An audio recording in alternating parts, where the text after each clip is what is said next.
Bonjour, bienvenue sur le premier épisode de ce nouveau podcast Les Explorateurs. Nous sommes Thomas et Stéphane, deux coachs passionnés par l'humain et le développement personnel.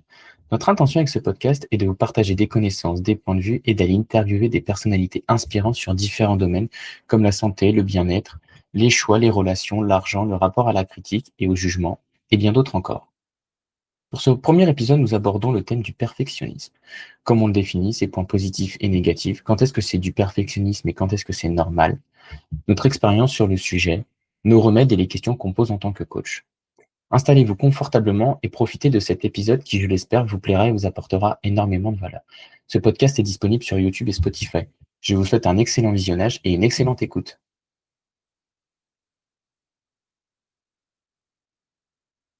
Salut Stéphane. Salut Thomas. Aujourd'hui, on se retrouve pour notre premier épisode de notre podcast Les Explorateurs et sur un sujet qui nous est cher, et je dirais plutôt en particulier pour toi, qui est nul autre que le perfectionnisme. Exactement.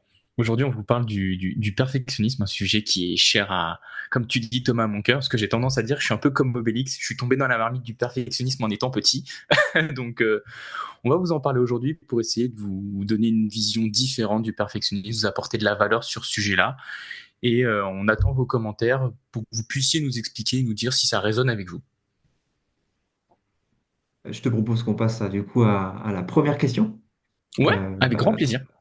je pense qu'il peut être intéressant, c'est d'apporter notre vision sur comment on définit le perfectionnisme. Ok. Tu commences ou je commence? À toi l'honneur. Ouais.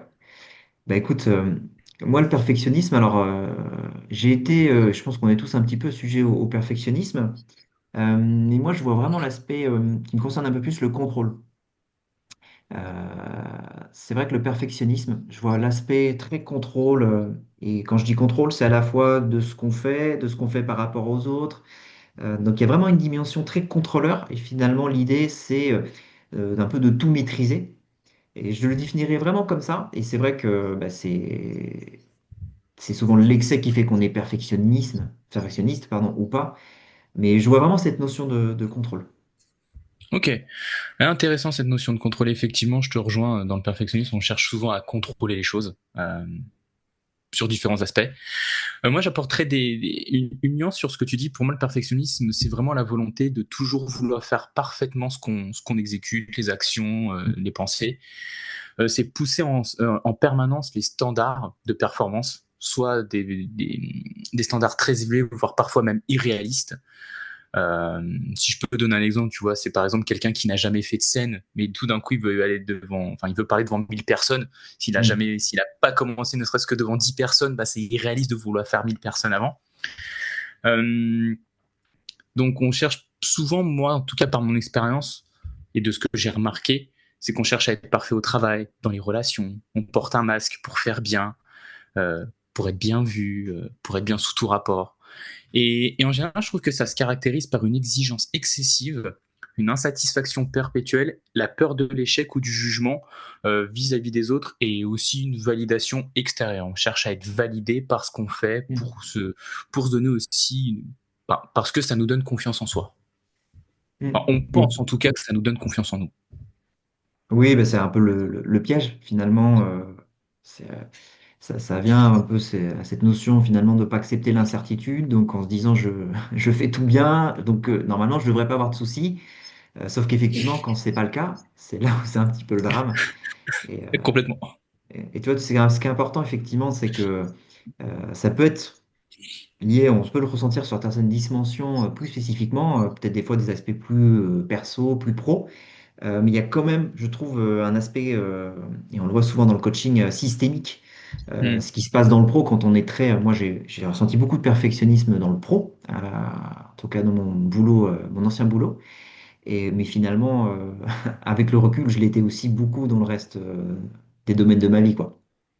Ouais, je te rejoins sur le côté systémique. C'est quand on l'est sur un plan, on l'est souvent sur un autre plan. Sauf qu'on n'a pas forcément la conscience de se dire on est perfectionniste. C'est comme si c'était une normalité. Ah, je veux bien faire les choses parce que c'est normal de bien les faire. Ou je veux tout le temps réussir parce que c'est normal de réussir. Et je sais pas ce que tu en penses toi, mais je trouve que ça vient aussi d'une part de déjà dès l'enfance, en fait, dès l'école, on valorise avant tout la note, la réussite, avant de valoriser le chemin de l'apprentissage ou le chemin qui nous a permis d'arriver à faire telle ou telle action. Et je trouve ça dommage de valoriser plus le résultat qui est certes important plutôt que tout le chemin de l'apprentissage en fait. Mm. Ouais, je te rejoins complètement. Bah, ça me fait penser à. Enfin, moi, c'est ce que j'ai beaucoup eu plus jeune. Et j'ai souvenir d'une réunion, c'est marrant, hein, j'ai souvenir de la professeure et de la réunion de professeur avec mes Ok. parents. C'était en sixième. Et j'étais plutôt bon élève. Et j'avais, je pense, 13, 14 de moyenne dans je ne sais plus quelle matière. Et je me souviens de cette réunion parent-prof où c'est bien, mais il peut faire mieux. Et je trouve Mhm. ça, enfin, ça m'a marqué parce que je me suis dit, ouais, mais finalement, aujourd'hui, pourquoi j'en fais plus? Parce que j'ai aussi été un peu imprimé de ça, de se dire, bah, tu peux toujours faire mieux. Effectivement, on peut toujours faire mieux. Mais comme tu le dis, on reconnaît beaucoup le résultat et pas l'effort finalement de ce qui a été fait. Parce qu'effectivement, bah, demain, quelqu'un qui a 9 de moyenne et qui passe à 14, enfin, c'est une super réussite, l'effort est énorme. Et c'est pas le fait d'avoir 20 sur 20 le but, c'est plutôt de l'effort entre bah, différents trimestres, etc. Et je te rejoins, il y a l'aspect, alors je pense éducation, l'aspect aussi certainement parental. Enfin, il y a beaucoup de choses qui sont liées à ça et c'est vrai que c'est intéressant d'explorer aussi cette partie-là, quoi. Ouais, complètement. Et là, pendant que tu parlais de l'enfance et de l'école, il y a un autre aspect qui m'est venu, c'est sur l'aspect plus global de la société, où on va valoriser ceux qui gagnent beaucoup d'argent, ceux qui réussissent, ou en tout cas qui donnent l'impression de réussir du premier coup directement, alors qu'on voit pas toutes les difficultés, toutes les galères, peut-être tous les échecs qu'il y a eu entre le moment où la personne a décidé de commencer et le moment où elle a réussi, où on va voir qu'elle a du succès, on va penser que c'est arrivé du jour au lendemain, donc on va se baser sur quelque chose qui semble parfait, alors qu'avant, il y a eu un chemin qui, pour beaucoup en tout cas, a été semé d'embûches. Mm. Bah, tu vois, ça me fait penser à la question suivante qu'on s'était dit. Ouais. Bah, ce serait quoi du coup les points positifs du perfectionnisme? Alors, pour moi, le perfectionnisme, il y a deux côtés. Il y a un côté qui va être plutôt sain, et un côté qui va être plutôt toxique. Le côté plutôt sain, pour moi, ça va vraiment être une source de motivation qui permet d'aller chercher une certaine forme d'excellence et de la discipline sans que cela puisse nuire à son propre bien-être et au bien-être des autres. Et après, il y a le côté toxique qui est associé à l'anxiété, qui est en plus un sujet que toi tu connais très bien, Mm. l'anxiété pour le coup. C'est clair. Qui va être, donc du coup, c'est effectivement l'anxiété, l'autocritique excessive, la procrastination, la peur de décevoir, la difficulté à accepter l'imperfection. Et dans cette difficulté à accepter l'imperfection, je vois même une nuance peut-être un petit peu plus poussée, c'est que parfois quand on est dans ce côté toxique du perfectionnisme, c'est qu'on a tendance à vouloir écraser les autres pour prouver qu'on est meilleur. Et je vais prendre l'exemple des sportifs, des sportifs de haut niveau. Euh, Quand on voit ce qui, enfin, on sait qu'ils sont en quête d'excellence tout le temps, en quête de la passe parfaite, le jeu parfait. Et parfois, ils sont tellement dans cette quête de perfection que leur ego peut prendre le dessus et se dire je veux tout faire pour écraser l'autre, pour être le meilleur, pour être le plus parfait possible. Et je trouve que cette manière de penser, enfin, pour moi, de mon point de vue, c'est assez toxique dans le sens où ça dénature les relations humaines. Le côté perfection vient dénaturer, enfin, le perfectionnisme toxique vient dénaturer les relations humaines, en fait. Oui, oui, je te rejoins. Bah, c'est un peu le côté. Finalement, ça, c'est le point positif, moi, que je vois, c'est que tu fais au mieux. C'est des gens qui vont essayer de se dépasser, de faire au mieux, de pousser. Donc, en fait, ça part vraiment de belle qualité. Et après, effectivement, il y a toujours ce côté toxique. Et tu vois, je pense qu'il y a ce côté toujours, et on l'a dit dès le départ, notion et rapport aux autres, Mhm. dans les deux sens du terme. Soit pour se dire, il faut à tout prix, et je pense que le il faut est important dans la phrase, que j'écrase les autres, et ça part d'une comparaison. Et ou alors à l'inverse, c'est-à-dire je me compare, je me dévalue. J'ai l'impression d'être moins bien que les autres. Je pense qu'il y a ces Mhm. deux aspects qui sont du coup toxiques l'un et l'autre, parce que finalement, ça permet pas, je trouve, bah, d'évoluer, d'apprendre. Enfin voilà, il y a un côté, ça, c'est enfermant finalement, parce que à l'inverse, tu vois, de ton exemple, quelqu'un qui va se comparer aux autres, finalement, il va se mettre tout le temps au niveau des autres, Alors ça peut être bien, mais d'un côté, il se met pas à son propre niveau. Peut-être même que son niveau serait supérieur aux autres. Et c'est ça qui est assez intéressant. Vraiment, je pense que le point négatif, c'est toujours cette comparaison aux autres. Et, euh, et c'est ça qui est en défaveur, je pense, du perfectionniste.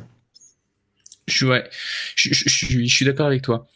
La comparaison est un gros penchant qu'a le perfectionniste.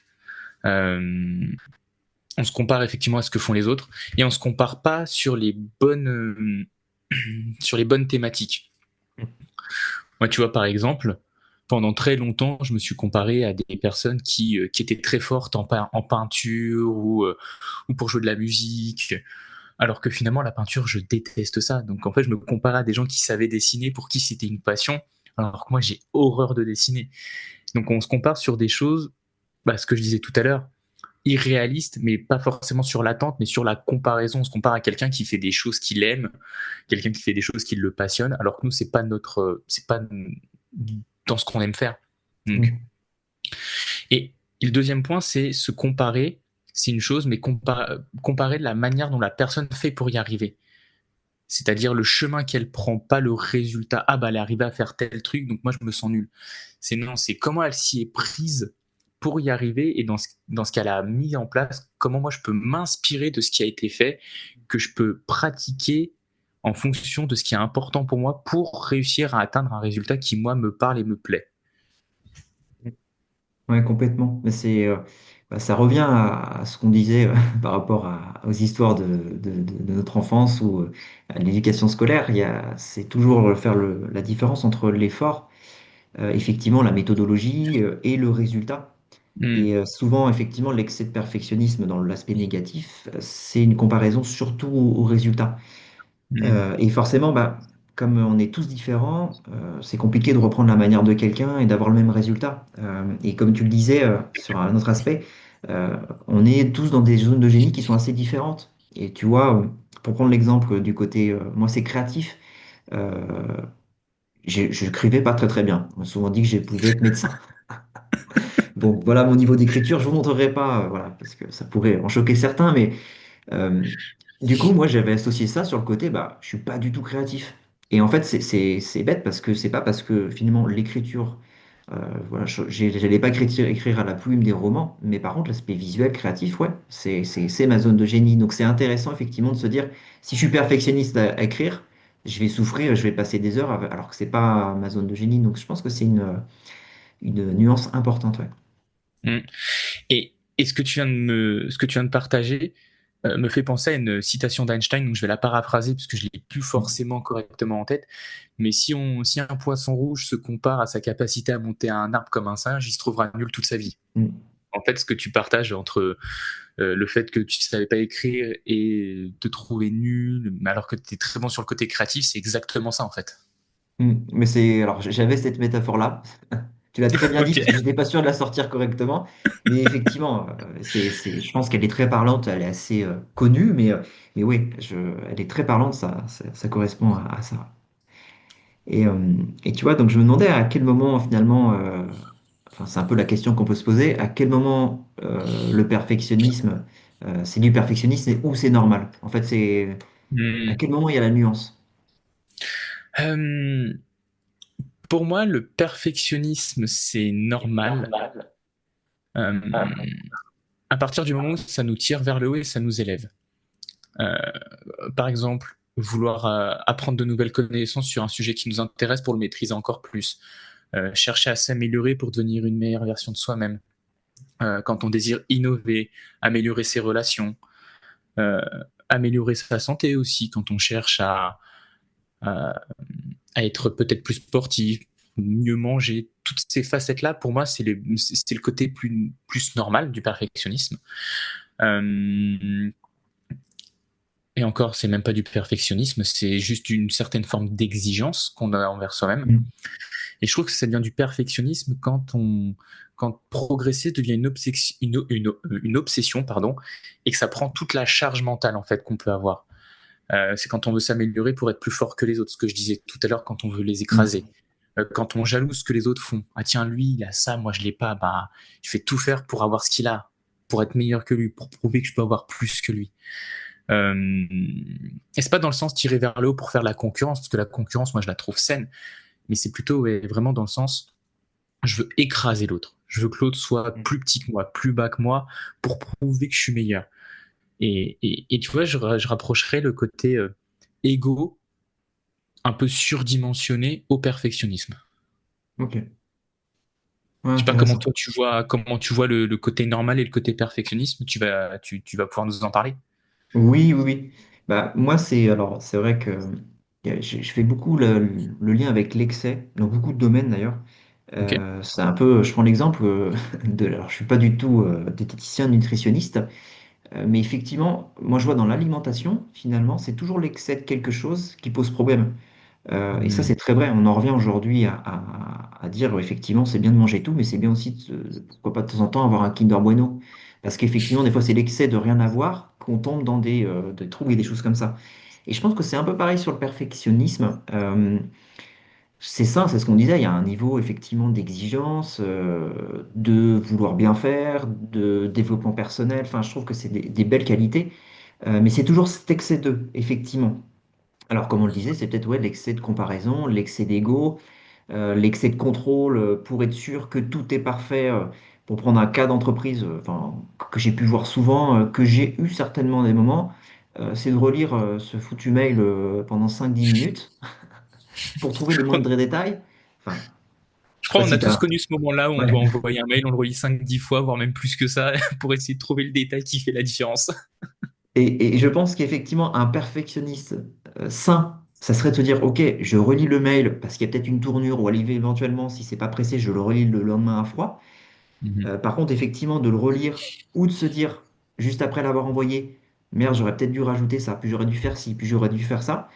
Et puis, je pense que le j'aurais dû, du coup, est impactant. Ben, en fait, ça, c'est là où c'est l'excès. Et puis, euh, à l'inverse, tu vois, c'est intéressant parce qu'on a des exemples différents. Moi, je trouve que ça te bouffe la confiance en soi, l'estime. Enfin, tu remets tout en Mhm. question. Donc, finalement, ouais, tu penses vouloir tout bien faire et tout contrôler. En fait, c'est vraiment contre-productif. Donc, ouais, cette notion d'excès, pour moi, c'est un peu la prise de conscience, c'est de se dire, ouais, si finalement je me rends compte dans ce que je fais, dans mes comportements, alors si c'est une fois de temps en temps, c'est OK, mais par contre que c'est régulier, que je perds du temps, que je perds de l'énergie, là pour moi, je me dis, il y a une petite alarme, il y a quelque chose qui cloche. Je suis d'accord. Ouais, je te rejoins sur cette notion d'excès. Effectivement, c'est important que tu en parles. Parce que moi, pour avoir accompagné quelques personnes sur le perfectionnisme, c'est vrai qu'il y a toujours cette notion d'excès. Je vais prendre un exemple, si tu me permets. J'ai eu un coaching mercredi avec une femme, et en fait, c'était je veux toujours tout faire parfaitement, donc être dans l'excès de tout faire parfaitement pour ne pas décevoir mon entourage, pour être sûr qu'on m'aime. Mm. Donc, tu vois, effectivement, il y a cette notion d'excès de je veux faire parfaitement les choses pour que les personnes dans mon entourage continuent à m'aimer pour ce que je fais, pour être sûr qu'on continue à m'aimer comme j'aimerais qu'on m'aime en fait. Mm. Donc cette notion d'excès dont tu parles est vraiment très très présente en tout cas. Ouais, puis ton exemple, tu vois, il montre bien aussi la puissance du coaching. Et c'est vrai que effectivement, on se dit, bah, je vais être perfectionniste parce que je veux bien faire les choses, parce que je suis consciencieux. Ouais, ça c'est la valeur de surface. Mm. Mais au fond, c'est plus puissant. Soit des fois, c'est effectivement, ça peut être le fait de se sentir rejeté, l'amour, ça peut être. Donc, si c'est le rejet, on peut même associer ça à des choses de sécurité. Donc, on pourrait même pousser à la mort d'eux. Et c'est pour ça que c'est assez intéressant de creuser parce que, effectivement, c'est pas juste je suis un peu stressé, bon, bah, là, cette fois-ci, j'ai relu 3 fois mon mail.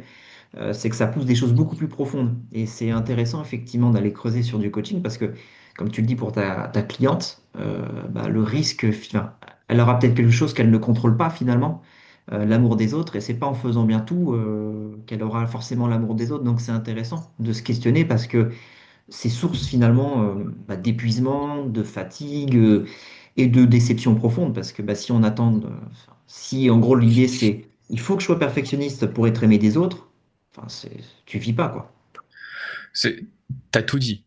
Effectivement, il y a épuisement, charge mentale, fatigue, et ça engendre même derrière de la colère parce que Mm. je fais ce qu'on me demande, ou en tout cas je fais ce que je pense qu'on attend de moi, et j'ai pas le retour que j'estime, donc je me mets en colère contre moi, contre les autres, et ça crée encore plus de ressentiment à l'intérieur. Et effectivement, tu vois, cette femme-là a beaucoup de troubles du sommeil, donc Mm. lié à ça justement. Donc c'est vraiment tout imbriqué l'un dans l'autre. Mm.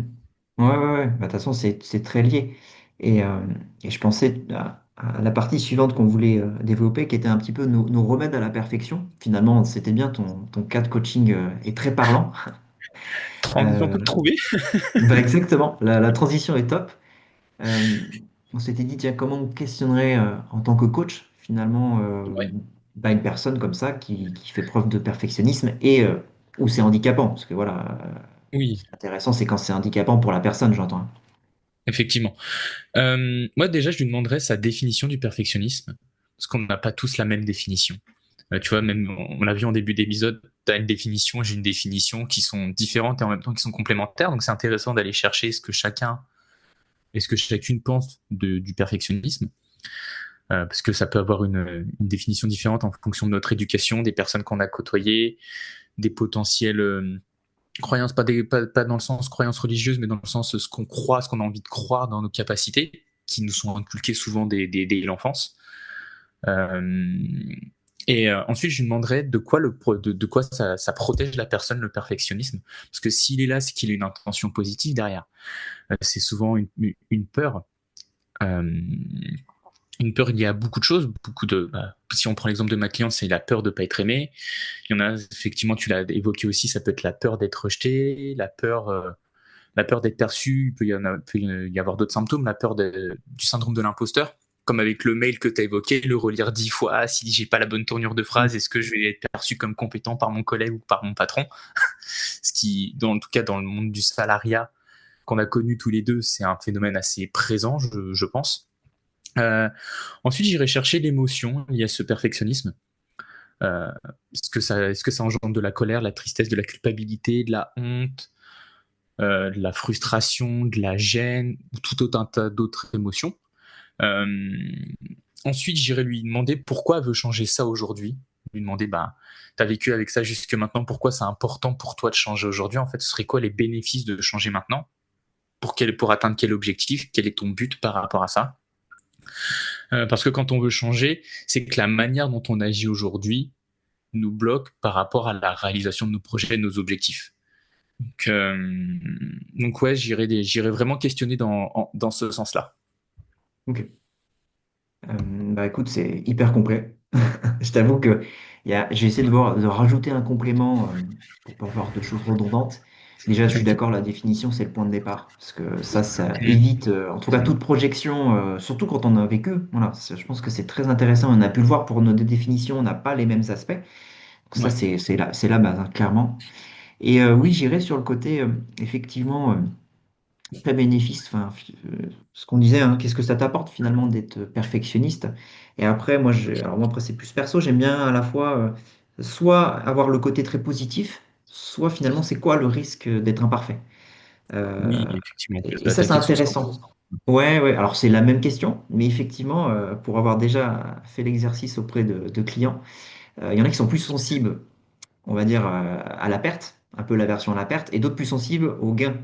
Et c'est intéressant parce qu'effectivement, ça permet de comprendre, c'est ce qu'on disait tout à l'heure, qu'est-ce qui drive plus profondément, et de se dire, bah voilà, pour prendre l'exemple de ta cliente, euh, comment tu pourrais te sentir plus aimé, voilà, en faisant une autre action. Enfin, comment tu pourrais combler ce besoin-là autrement. Et ça permet aussi de prendre conscience finalement qu'il y a quelque chose à combler qui n'est pas fait par la cliente, et justement de se demander, bah, qu'est-ce que tu as le contrôle, toi, voilà, sur quoi tu agis toi, et pas en lien avec les autres.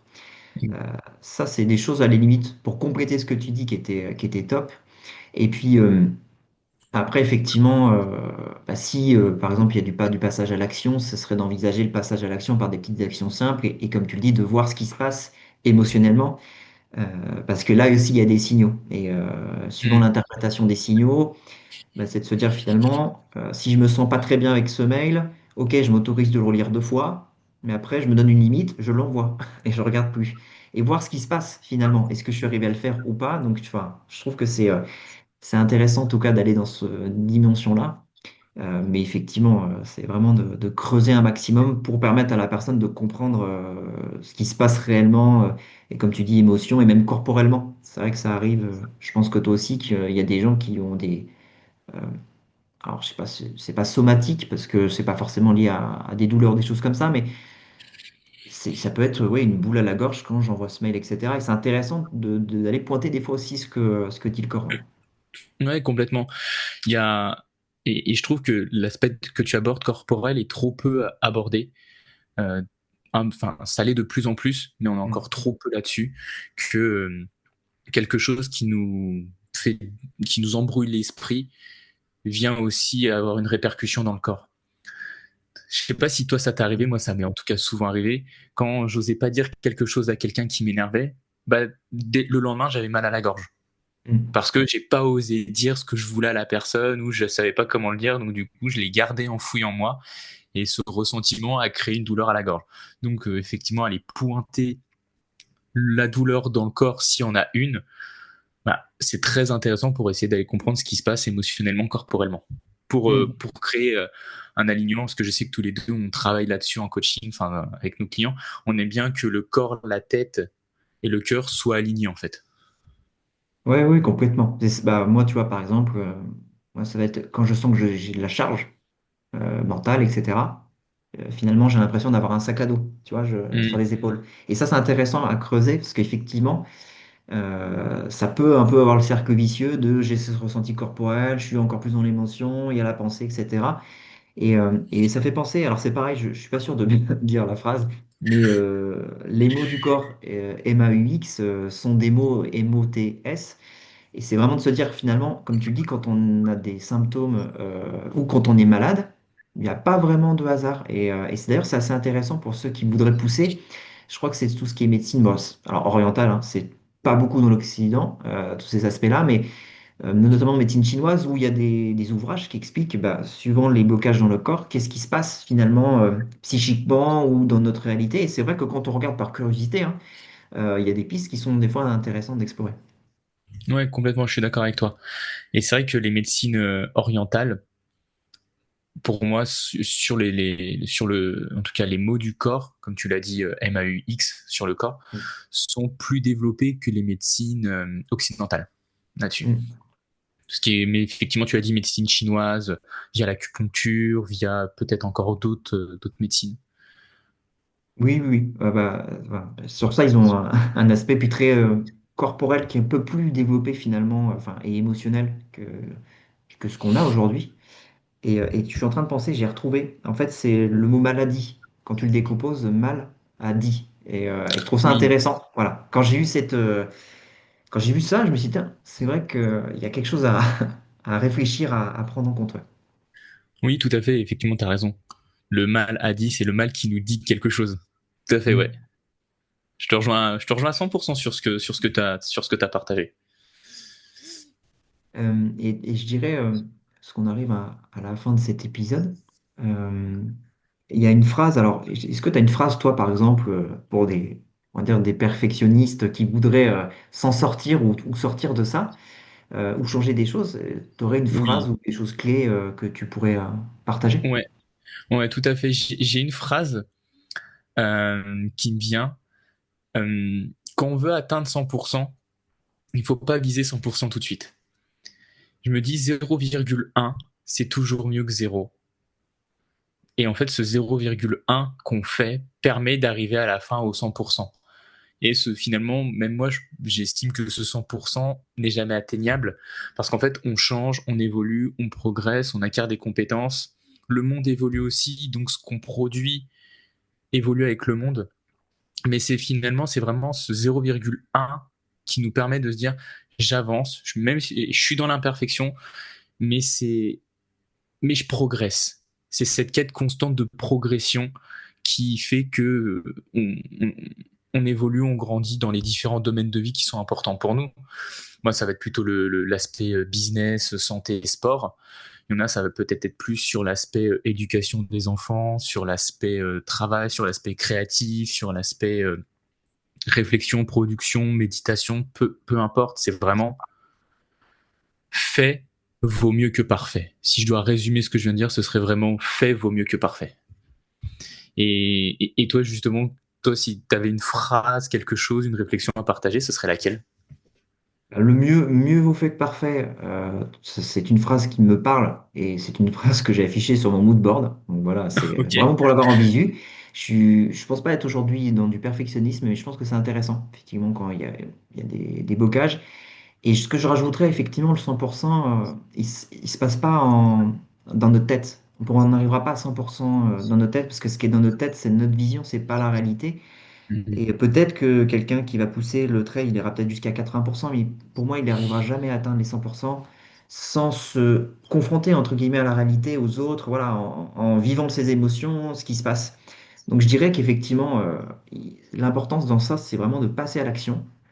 Et d'ailleurs, ça me fait penser à une phrase que tu disais souvent, l'art de passer, enfin, l'art de l'imperfection. Je crois que c'est ça, notamment, Ouais, ton programme. Et je trouve que c'est très parlant.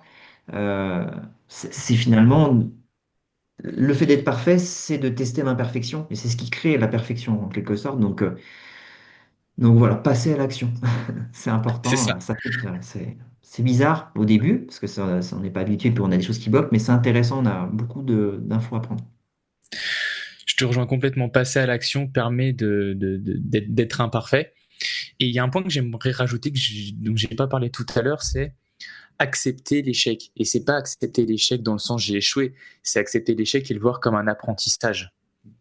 Dire j'ai testé telle chose, ça n'a pas fonctionné, qu'est-ce que j'en apprends? Qu'est-ce que dans ce que j'ai fait, qu'est-ce qui a été top? Qu'est-ce qui a été moins bien? Est-ce qui a été top, on peut le reproduire? Est-ce qui a été moins bien, comment on peut l'améliorer en fait?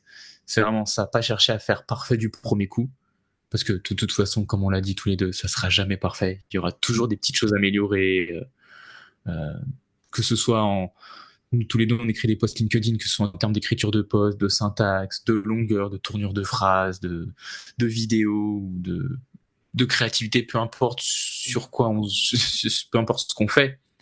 C'est vraiment de se dire, j'ai fait ça, qu'est-ce qui était top? Qu'est-ce que j'ai aimé dans ce que j'ai fait? Qu'est-ce que j'ai moins aimé? Qu'est-ce que je veux continuer à garder? Qu'est-ce que j'ai envie d'enlever? Pourquoi j'ai envie de l'enlever? Pourquoi je veux garder? Et chercher en fait à progresser, à s'améliorer. Et finalement, c'est dans cette quête constante, comme tu le disais, de l'art de l'imperfection. Bah, c'est une image qui me parle beaucoup parce que être imparfait, c'est un art, hein, finalement. Mm. Bah, complètement. Et puis, comme tu dis, c'est le jeu qui prime et pas le eux, ou on, ou tu. On se retrouve après cette coupure technique et on s'était dit que c'était un très bel exemple d'imperfection, que de mieux vaut fait que parfait. Donc, on a laissé volontairement cette partie-là. On s'est dit que justement, on allait montrer l'exemple et que l'objectif, c'était vraiment de pas être parfait nous aussi. Donc, tu es d'accord, Stéphane, on laisse cette partie-là d'imperfection totale. Je suis complètement d'accord. Ça rentre pile poil dans le thème de l'épisode. Pour un premier épisode, on parle de l'imperfection, on a une coupure technique, on fait pas de montage et on laisse tel quel. Je trouve que tu me l'as dit juste avant en off, il n'y a pas de hasard. Donc c'est parfait, on laisse tel quel. Moi, ça me convient parfaitement. Ouais, je suis d'accord, c'est vrai qu'il y a vraiment pas de hasard. Et avant que ça coupe, oui, ce que je disais, la notion du jeu, donc jeu J-E, mais aussi jeu J-E-U, finalement, c'est vraiment de se centrer sur ce que moi j'aime et ce que j'ai envie, et pas les autres. Et c'est vrai que ce qu'on fait souvent en coaching, quand on se ressent finalement sur ce dont on a le contrôle, sur ce qu'on vit, c'est là où ça change tout. Donc c'est, je trouve aussi un axe intéressant, en tout cas de prise de conscience dans, on va dire, un petit peu nos remèdes, voilà, comment améliorer son perfectionnisme. On arrivait à la conclusion. Est-ce que tu as un mot? Alors, je te propose, c'est une proposition, du coup, est-ce que tu veux résumer ça en un mot ou en une phrase ou autre chose? Bah, en un mot, je dirais que j'étais très content de faire ce premier épisode avec toi. J'ai trouvé que c'était...